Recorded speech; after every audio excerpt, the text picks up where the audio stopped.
I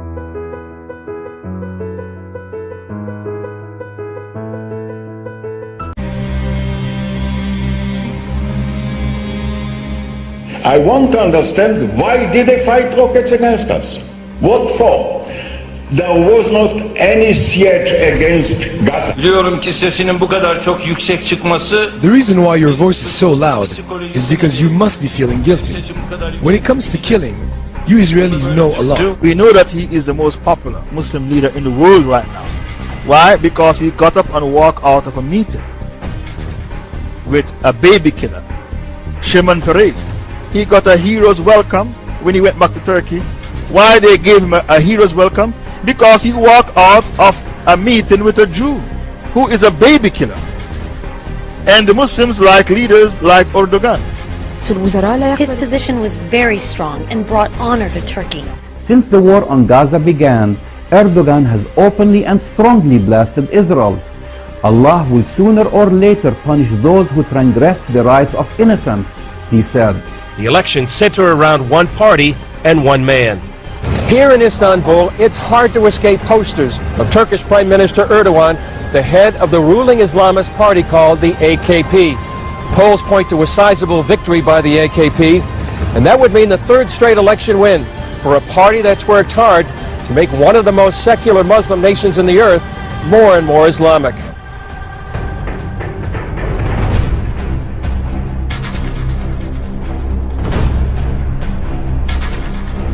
İkisi bir arada olduğu zaman adeta ters mıknatıslanma yapar. Mümkün değil ikisinin bir arada olması.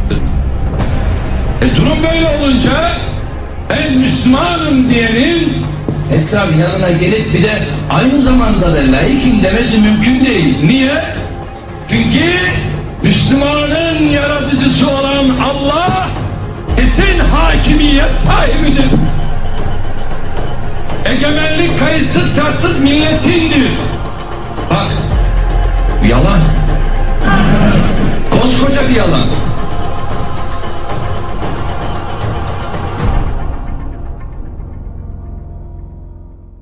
Can't you see when the Muslims are given a choice to vote, they vote for Sharia? In Turkey they vote for Islamic Party. They don't vote for the party which is anti-Islamic. In Turkey they vote for the Islamic Party. The leader, his wife wear hijab. The Prime Minister wear hijab, his wife wear hijab. The President, his wife wear hijab as well. Abdullah Gül, both of them, the President and the Prime Minister, their wives wear hijab.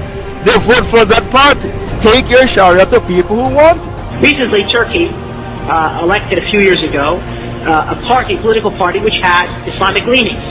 Okay, and in those 2 years so that that political party was there, they opened up a number of Quranic memorization schools for the kids.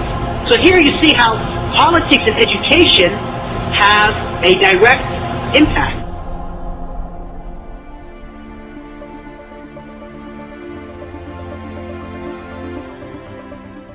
The Prime Minister of Turkey has embraced Hamas, and Turkey has threatened military force against both Israel and Cyprus. Well, obviously, when you have a country that is being ruled by what many would perceive to be Islamic terrorists, that the United States is serious and that we're going to have to be dealt with.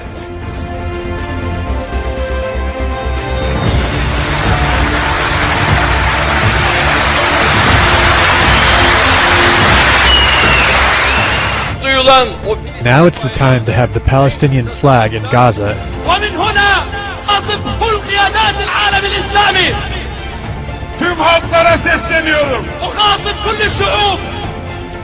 كل من لم يقف بجانب فلسطين سينتهي ويندحر. كل الشعوب الإسلامية ستطالب قادتها أن تكون مثل السيد رجب طيب أردوغان.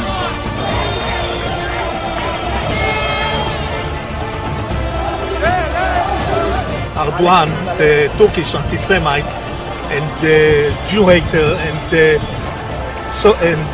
terrorist. No, English, I don't speak English, but I very love Israel and Turkey. Fuck off, Turkey. You speak bullshit. Message for the Turkish people? Yeah, go to hell!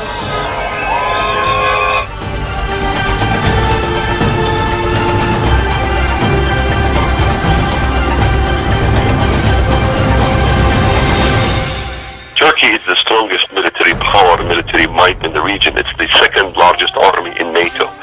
And the statements coming out of Turkey should be very concerning to Americans. Erdogan is saying 1.5 billion Muslims are waiting for the Turkish government to rise. This is pretty scary because Turkey rules only 70 million Turks. Why are they talking about 1.5 billion Muslims? They are talking about neo-Ottomanism, and the statements have been proven that Erdogan have made these statements.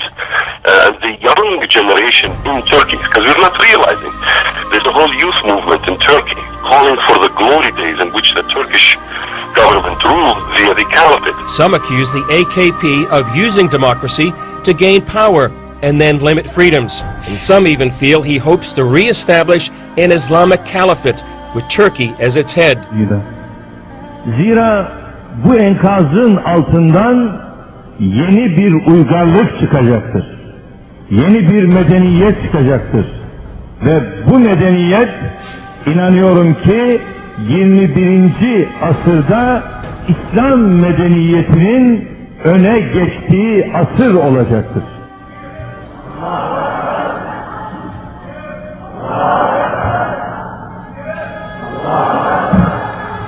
Görünen odur ki kimse bu medeniyet dalgasının önüne geçemeyecektir.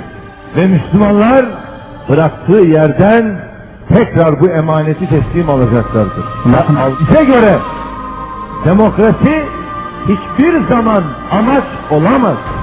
Demokrasi ancak ilmi noktada ele aldığımız zaman bir araç olduğunu.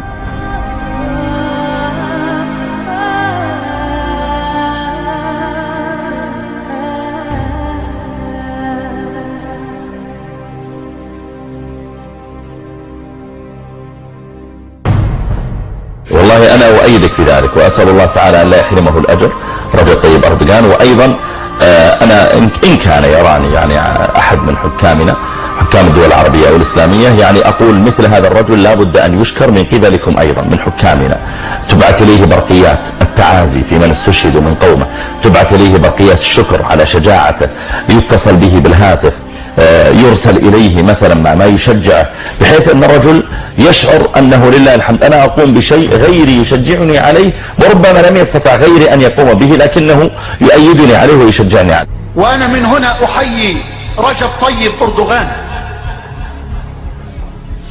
وأرجو الله أن يكون من السائرين على درب محمد الفاتح وعلى درب السلطان عبد الحميد. Another potential power player who wants to restore the caliphate is Turkish Prime Minister Erdogan. I think Erdogan clearly sees himself as the founder of the new caliphate, the world Islamic government, with Turkey at its center. I think this is what's behind him offering to send the Turkish Navy, for example, to protect a, quote, peace flotilla that would come to Gaza. I'm sure that in his heart he's dreaming about the re-establishment of the caliphate. He behaves like it. I mean, he can easily push this area into a great war. The threat of war and rise of Islam lead many to say the so-called Arab Spring is a misnomer. I wouldn't call it an Arab Spring. It's far from being an Arab Spring. It's the same kind of winter.